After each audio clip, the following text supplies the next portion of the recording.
All right, welcome to another edition of The Rundown. I'm going to be breaking down the Thursday night game and also a couple games on Sunday and the Monday night game between Washington and Chicago. I'm going to first start off talking about the Giants and Eagles. The Giants won 34-17, and with it being a division rival game, I thought the Giants may have had a shot, but I didn't think that it would definitely end up like this. And the Eagles on their first drive, I actually thought they were going to run the ball really, really well. Saquon had a 19-yard run, a 12-yard run, and I'm like, okay, is Saquon going to finally have an explosive game tonight? But he just didn't. He only had like 58 yards. And the Eagles offense, it really got stymied. But the Giants, they started out hot. Third and 12 in the first quarter, Jaxson Dart, he throws a big pass to little Jordan Humphrey under tight coverage. And it wasn't just him making big throws. He was running the ball really, really well and had helped them get many conversions and it helped them score really, really well. And I gotta say, he kind of plays with a little bit of reckless abandon, Dart does, and it's cool now because he's a rookie and he's only played a few games so far and he's still pretty young. But I think as he gets older, he's gonna have to know how to be in the pocket and just play as a quarterback. And if Brian Daboll is worth his salt, then he should be able to get Jaxson Dart to do that. The Eagles did go on a little bit of a run. The Giants were up 13-3. Eventually, the Eagles go on a little bit of an offensive streak, going up 17-13. Since their running game kind of stalled out a little bit, the Eagles started to air it out.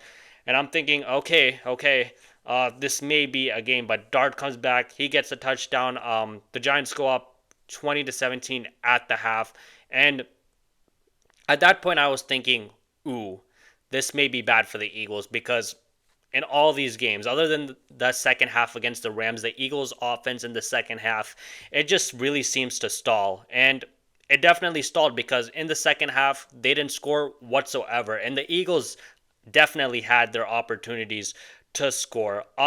Early in the third, Philly is down 20-17, and Jalen Hurts just overthrows Devontae Smith on a busted coverage for what would have been a walk-in touchdown.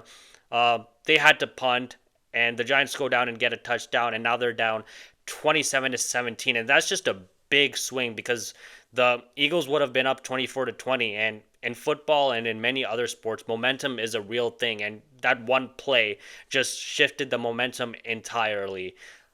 When those big plays are there, you just gotta make them because you don't know if you're ever gonna get them back again. And for the Eagles' offense, it really seems like they don't get them back, so that really, really screwed them over. But even though they were down 27-17, they still had their shot. Jalen Hurts, to his credit, he drives the Eagles down to the 15-yard line early in the fourth quarter. He just targets Jahan Dotson, throws behind him, and Cordell Flotz picks him off, and he gets a pretty good pick out of it. Jalen Hurts had A.J. Brown wide open on that play, and that would have been 6 points for sure, and it probably would have been 27-24 ball game early in the fourth. And again, that could have been a momentum changer, but Jalen Hurts, he just missed that play and he just missed on that throw. So he makes a blunder and not finding A.J. Brown.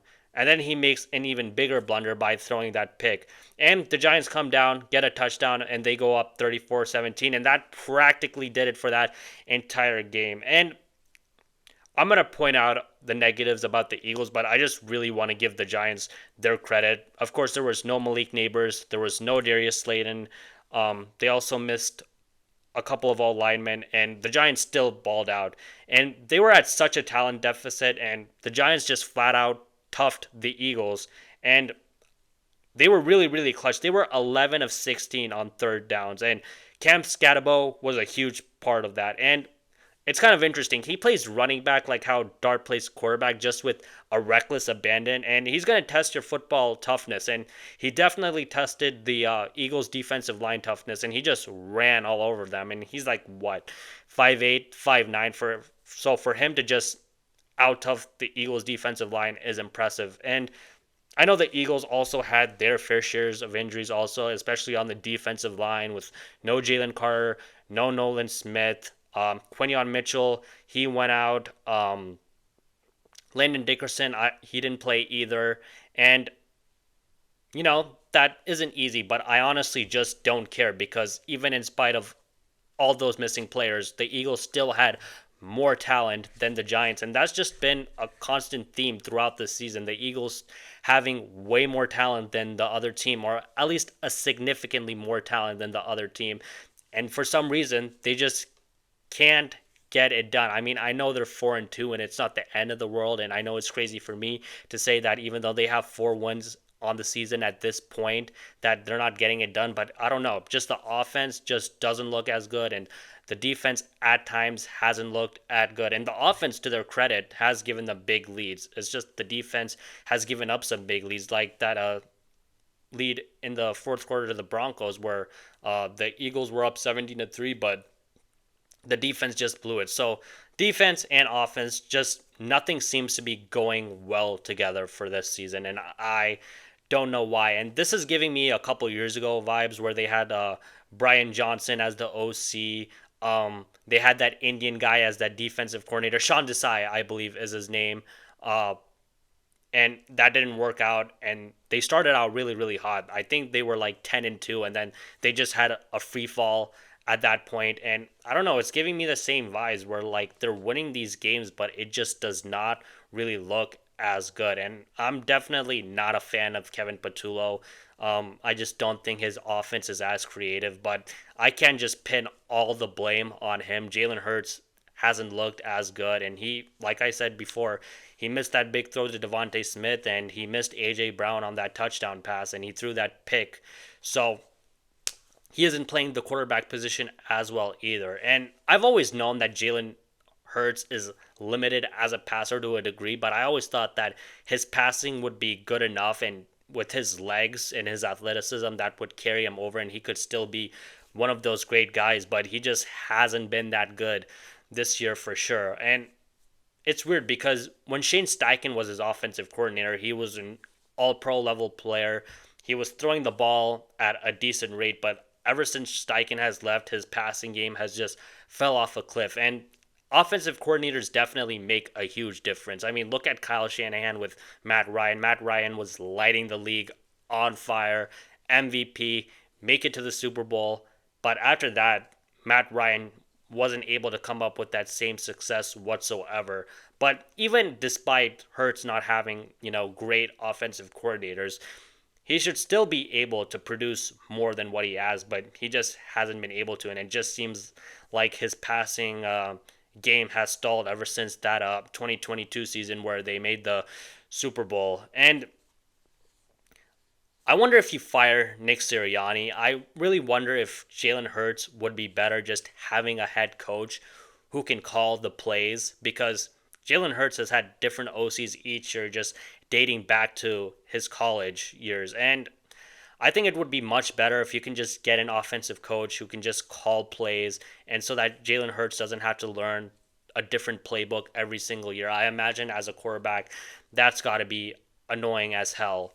And I hope that if he does have like a consistent offensive coach, maybe that can help him play better, because Nick Sirianni, he doesn't call the plays, and when he did try to call the plays a few years ago, it just did not go as well. And he just seems like a coach who's really, really reliant on OCs and on defensive coordinators. And without pretty good coordinators, he just seems really, really lost. And some coaches don't call plays, but it just seems like they have a handle on their team. And I feel Sirianni, to a degree, he just doesn't have it. I know that he won a Super Bowl, but I just think just because you win a Super Bowl as a coach, that doesn't automatically make you a great coach. I don't think he's a better coach than Kyle Shanahan, and he hasn't won a Super Bowl.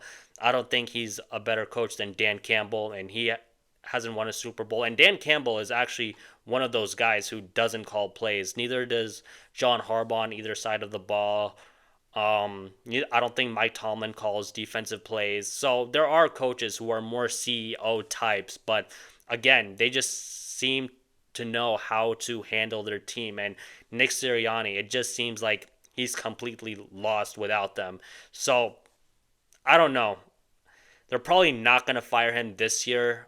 Next year, I think if it doesn't go as well, you probably decide to move on from him and go in a different direction and just get an offensive guy for Jalen so that he can have someone who's consistently calling the plays and he doesn't have to change offensive coordinator year after year and have someone else in his year calling the plays. Yeah, not as high on the Eagles. I thought that they would definitely win their division, but I'm just not sure if it's going to happen this year because they just look lost. Apparently, there was a report that Jalen Hurts, Saquon Barkley, and A.J. Brown had a meeting for 2 hours. A.J. Brown denied it, but I don't think anyone else denied it, so that's a little bit weird. And having an offensive meeting for 2 hours is just crazy. I mean, I can't imagine that it wouldn't have taken it 45 minutes, but I guess it seems like there are serious, serious problems. And I also wonder if A.J. Brown and Devontae Smith decide if this regime is still there, if they're going to want to demand trades. And honestly, I wouldn't blame them if they did want to demand trades because, again, I talked about how wide receivers work hard to get the ball and they should get something. You can't just get 2 passes, 1 game, 6 passes, another game. It's got to be annoying. I think wide receivers at times can be divas and can be a little bit selfish, but this is absolutely ridiculous. And I want to go back to the Giants. Just another weird thing when it looked like Jaxson Dart got concussed. He went into the tent, and Brian Daboll is just yelling at the medical professionals to just get him out there because Russell Wilson on that possession where Dart went out, it didn't really look as good. The play clock almost went to 0, and then he just threw the ball in the middle of nowhere. And I get it, you want your starting quarterback, but Brian Daboll just has to let the medical professionals do their job. And if you have to play with the backup quarterback, you have to play with the backup quarterback. So he just has to be better in that regard. And he apologized for it, and I'm good with that, but I gotta say, I still feel bad for Russ. I mean, he just got booed right after he went off the field, and obviously we saw Daboll yelling at the medical professional. It just seems like nobody ever believes in Russ anymore, and I guess I can't really blame anybody because his career post Seattle has gone pretty badly. So a lot of that has to do with himself. So yeah, uh,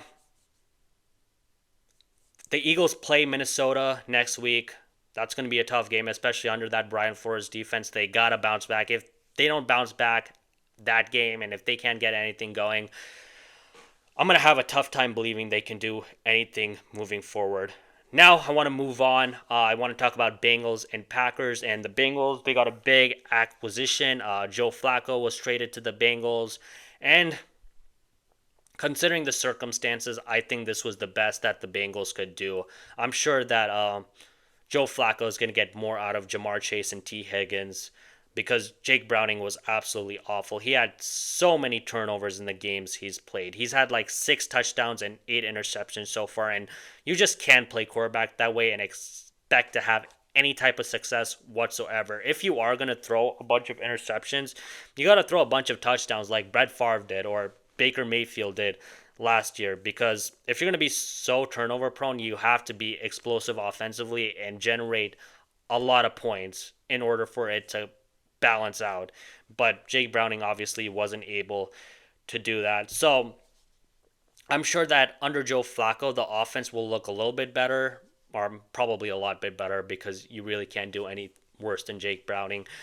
But I'm not sure it's going to be like this great offense now. I mean, I still think Joe Flacco has serious limitations. And under that offensive line, I don't know how the hell he's going to be able to do anything, really, considering how old he is. And that offensive line just might make him want to go retire and be a family man after the season, which I honestly think he should, unless he wants to be a backup and a mentor to someone else. But I think his days as a starter after this season are definitely over.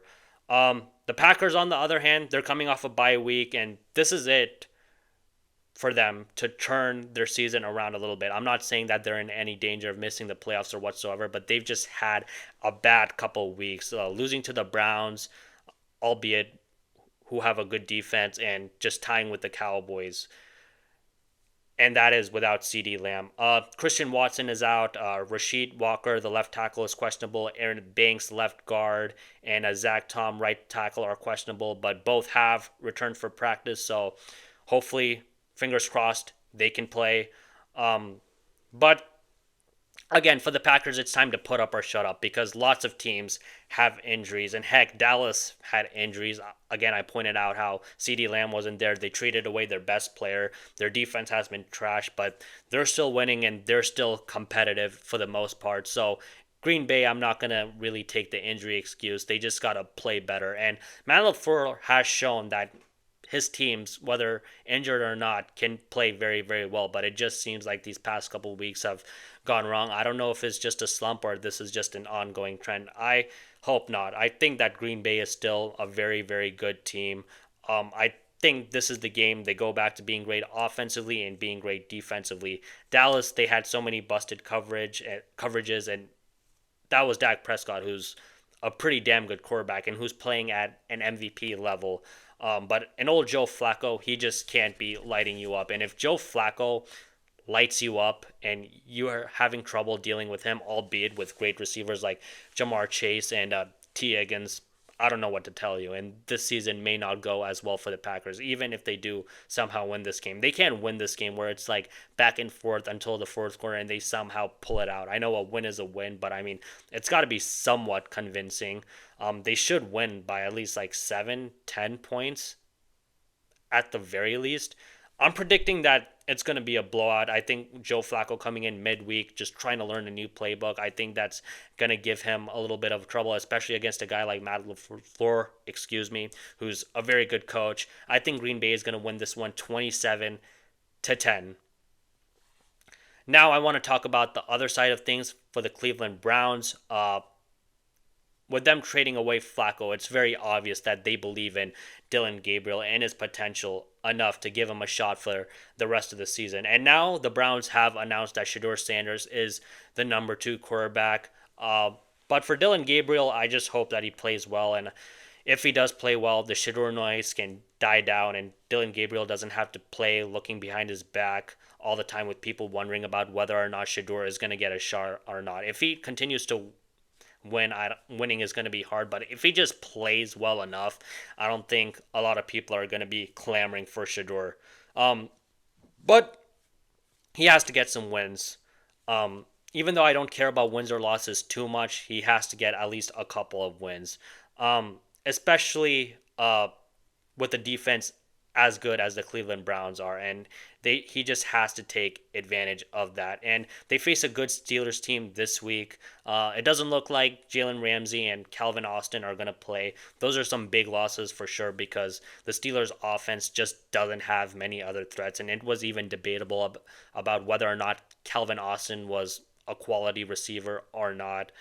So hopefully Dillon Gabriel can take advantage. It is pretty good defense. It is a division rival game, and I think I have hope because he played pretty well against Minnesota considering it was his first game and it was against a Brian Flores defense. He was 19 of 33 for 190 yards and 2 touchdowns, and they had the lead for the most part in the fourth quarter. Unfortunately, neither offense could generate anything, so Minnesota at the end was able to pull out a game-winning drive. And the Steelers, they're always a tough out under Mike Tomlin. I think it's going to be an interesting game for sure. I think it's probably going to be a slog for both teams to a degree, but I think Cleveland is going to win this one. I'm going to go Cleveland wins this one 20-14, and they get their second win in the season. Now, I want to move on to Tampa Bay and San Francisco. It looks like Mac Jones is going to get the start. Ricky Pearsall is probably not playing. Jawan Jennings, who knows, he may or may not play. George Kittle, it looks like he's another week away. And I still think that the 49ers are going to be pretty good offensively. Not as good offensively as they were last Thursday night against the Rams where they put up like 26 points. The Rams defense, but I still think that the 49ers will put up 17 to 20 points. And it also may help that Levante David may or may not play. Mac Jones, he's been playing very, very well. He's been operating the offense at a very, very high level. In that Rams game, he really took a beating and he just stood in the pocket and he was just able to make plays. And I'm sure that Tampa Bay's defense will give him trouble. I'm not sure that it's going to be bad as they were last week against Seattle. I think they'll probably be better this time around against San Francisco. So he's probably going to, have to move around in the pocket a little bit. I'm sure he'll take some beating, but I don't question Mac Jones' toughness. I mean, after the beating he took in that game, I think he's definitely got some dog to him. And I think more or less he'll be able to do the same this game around. Baker and that offense, on the other hand, they have way more injuries. They didn't have Bucky Irving and Mike Evans, of course, last week, but it looks like this week Chris Godwin isn't going to play. And it's definitely just Egbuka or bust. And obviously, Kate Otten, he has to show up a little bit more, and you have to get more production out of him. And hopefully, Tez Johnson can also get going. Baker has shown that he can play well with other players when his other playmakers are out, and he can definitely carry a team. His linemen have been out, his receivers have been out, but just in spite of all that chaos, he still played very, very well, and he's playing at an MVP level. Uh, will that happen this week? I'm not sure about that. I think this is the week where the chickens come home to roost. For the Bucks, the Bucks have won a lot of close scoring games. I don't think that they're going to be able to pull it out this week, though. I got it being a pretty low scoring game. I got San Francisco winning 20-13, and I just think for the most part it's going to be a slog. I hope I'm wrong. As a Seahawks fan, I really want Tampa Bay to pull this one out, but I'm not sure it's going to happen this week. But they definitely got a shot, and who knows, maybe Baker can continue his MVP campaign. Now, I want to talk about the Commanders and the Bears on Monday Night Football. And one more thing about the Monday Night Football, I just hate the double headers. It's just so annoying. I mean, doing it once, twice, maybe three times is okay, but it looks like they're doing it every other week, and it's just kind of annoying. Obviously, on Sundays, they have to play multiple games at once, but on prime time, like Monday night and Thursday night, I really feel it should just be one game. I don't know if ESPN had a deal where they just want to get their other commentators in the booth, but this is just kind of annoying. And especially when the games are just 1 hour apart from each other. It's just, I hate it. I just want one game where I can just focus on one game and I don't have to go back and forth. But whatever, it is what it is. The Commanders are coming off a great win against the Chargers. I didn't give them any chance in hell of winning that Chargers game, considering they were pretty banged up, but they're still pretty banged up this week. Noah Brown and Terry McLaurin, who knows if they're going to play or not. Defense is okay in terms of health. Chicago offensively, they're pretty healthy offensively, except for a couple guys like Colston Loveland and Jonah Jackson. They're questionable. But for Chicago's defense, it looks like Kyler Gordon is coming back. Jalen Johnson is, of course, gone. Grady Jarrett, it doesn't look like he's going to play their defensive end. And last week, like I said, didn't give the Commanders a chance to win. But I got them losing this week. I'm not going to say that they're definitely going to lose, and I absolutely give the Commanders a shot to win this game.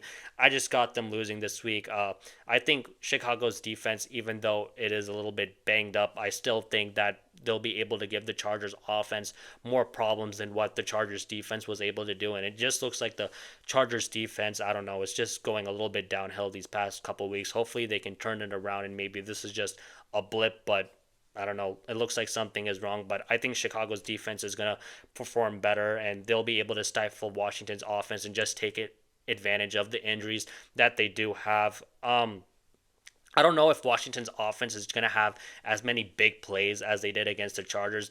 Washington ran the ball really, really well. I don't know if they're going to be able to run the ball well this time around. That was what really kept them out in the game, and also the big plays. Maybe they'll just run the ball well, but I don't think that Washington is going to be as explosive in the passing game as they were last week. Bears offense, on the other hand, I mean, week to week, who knows what you're going to get from them. I predicted that they were going to be up and down, and they have been a little bit up and down so far. I'm sure first drive of the game, they'll be pretty good with that script, but after that, who knows? But I'm going to be pretty confident. I think the Bears will look good offensively. They're coming off a bye week.